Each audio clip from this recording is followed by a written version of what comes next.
Rusia rompe las líneas ucranianas en 5 frentes. Datos de impacto que no te cuentan sobre el colapso del Donbass. ¿Puede un ejército defender 1000 kilómetros de frente cuando su rival avanza simultáneamente en 5 direcciones? ¿Qué pasa cuando las victorias anunciadas por los generales se desmoronan ante la realidad del terreno? ¿Y si te dijera que mientras Zelensky hablaba de calderos contra Rusia, sus propias tropas estaban siendo rodeadas? En las últimas 72 horas, el ejército ruso ha logrado lo que muchos analistas consideraban imposible: avances coordinados desde Sumy en el norte hasta Zaporizhia en el sur, penetrando hasta 7 kilómetros en territorio controlado por Kiev en el sector de Dnipropetrovsk. Mientras el comandante en jefe ucraniano Syrskyi anunciaba con bombo y platillo el caldero de Dobropilla, supuestamente cercando a las tropas rusas, los propios militares ucranianos en el terreno lo desmienten categóricamente. Un oficial de las Fuerzas Armadas de Ucrania con indicativo Alex ha declarado sin rodeos: es difícil no ver la línea desde Kupiansk hasta Zaporizhia como un gran caldero potencial, pero no para los rusos, sino para los propios ucranianos. Esto y más te lo contamos en este breve pero impactante video. Si quieres entender qué está pasando realmente en el frente oriental, más allá de la propaganda de ambos bandos, quédate hasta el final. Y si valoras este análisis, suscríbete al canal, activa la campanita y comparte este contenido. La verdad necesita ser difundida. El colapso silencioso. La situación actual. Mientras los titulares occidentales hablan de resistencia heroica y contraofensivas exitosas, la realidad en el terreno cuenta una historia radicalmente diferente. El ejército ruso está ejecutando una ofensiva de amplio espectro que está fracturando las defensas ucranianas en múltiples sectores simultáneamente. Empecemos por el norte. En la región de Sumy, las unidades rusas han avanzado hasta 200 metros en las plantaciones forestales cerca de Yunakovka. Puede parecer poco, pero en guerra de posiciones, cada metro cuenta.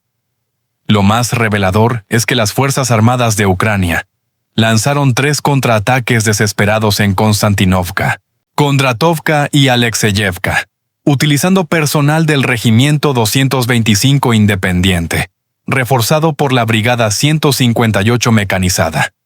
Los 3 contraataques fracasaron.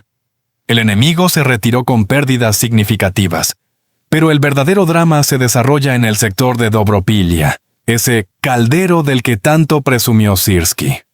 La realidad es devastadora para Kiev. Kucherov Yar está bajo control ruso, confirmado por los propios medios ucranianos, citando a sus fuerzas armadas. Las unidades rusas controlan Dorosnoe y la mayor parte de Nikanorivka.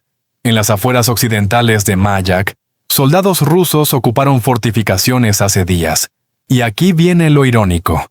Mientras Zelensky hablaba de cercar a los rusos, son las tropas ucranianas las que intentan desesperadamente romper el cerco, lanzando asaltos fallidos en Novoye Shakove y Nikanorovka. El oficial ucraniano, Alex, lo resumió con una claridad brutal. La cuestión es que el avance del ejército ruso hacia Dobropilla fue relativamente profundo, lo que conmocionó a todos. Pero los resultados muestran que, territorialmente, hemos perdido y seguimos perdiendo más en los sectores de Kupiansk y Liman. En otras palabras, la propaganda habla de victorias mientras el mapa se pinta de rojo. Ahora viajemos al sur, al sector de Dnipropetrovsk, donde está ocurriendo algo que los analistas militares llaman penetración profunda. Las tropas rusas han avanzado más de 7 kilómetros en algunos puntos, capturando la mitad de la aldea de Verbove y avanzando por su parte central. Esto no es un simple ajuste de líneas, es un avance operacional significativo en un frente que se suponía estabilizado. El área total de avance es de aproximadamente 20 kilómetros cuadrados, reconocido incluso por analistas enemigos.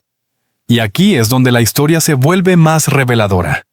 En Klebanbaik, soldados ucranianos del 150 Batallón de la 117 Brigada se están rindiendo. No en combate desesperado, sino usando un chatbot llamado Free Soldier, para contactar a las fuerzas rusas. Posteriormente, robots terrestres con altavoces los escoltaron por rutas seguras hasta las posiciones rusas. Esto no es propaganda. Es la cruda realidad de un ejército que está llegando al límite de su resistencia. Conexión y consecuencias. ¿Por qué? Esto importa ahora. Esos antecedentes históricos explican por qué el ejército ruso no está simplemente invadiendo territorio. Está consolidando control sobre regiones que Moscú considera histórica, cultural y estratégicamente rusas. La anexión formal de Donetsk, Lugansk, Zaporizhia y Jersón en septiembre de 2022, rechazada internacionalmente pero celebrada en Rusia, fue presentada por el Kremlin como reunificación de territorios que nunca debieron separarse. Las consecuencias económicas son descomunales. El Donbass, aunque devastado por la guerra, posee reservas estimadas en $500,000 millones en carbón y minerales estratégicos. La región de Zaporizhia alberga la planta nuclear más grande de Europa. Dnipropetrovsk, donde los rusos avanzan ahora, es un centro crucial de la industria aeroespacial y de defensa ucraniana.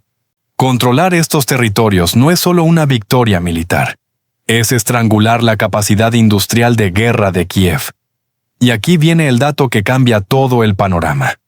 Mientras Rusia avanza en el terreno, Occidente está recalibrando su apoyo.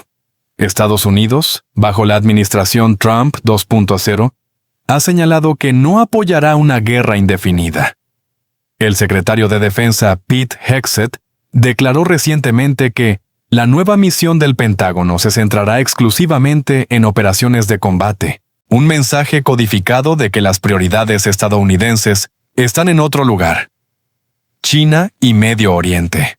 Simultáneamente, informes de inteligencia rusos afirman que Ucrania está preparando una provocación en Polonia, una infiltración falsa de saboteadores rusos bielorrusos, para arrastrar a la OTAN a una confrontación directa. Si esto suena a conspiración, considera que el Reino Unido ya está discutiendo abiertamente establecer una zona de exclusión aérea sobre el oeste de Ucrania. Eso, amigos, ya no es apoyo indirecto, es participación directa en el conflicto. La ironía suprema, en conclusión. Al final del día, lo que estamos presenciando en Ucrania no es simplemente una guerra entre dos naciones. Es el choque tectónico entre dos visiones del orden mundial. Rusia exige una esfera de influencia que Occidente dejó de reconocer tras 1991. Ucrania insiste en su soberanía absoluta, un principio que la comunidad internacional defiende selectivamente. Hay un viejo proverbio africano que resume esta tragedia a la perfección.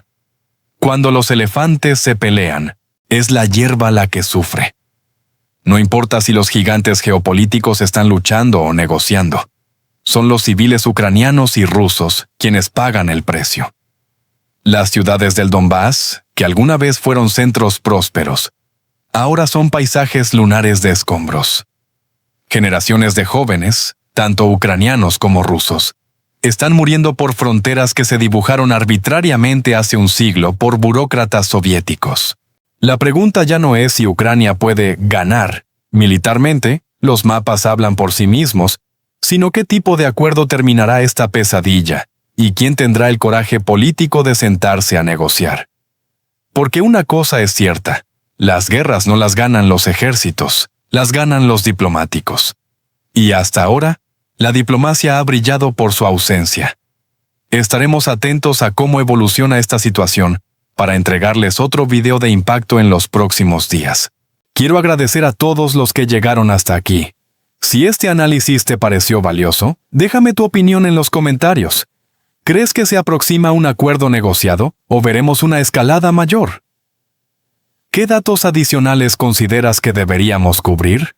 Tu perspectiva enriquece este canal. Un saludo especial a nuestra creciente comunidad en Colombia, México y Argentina.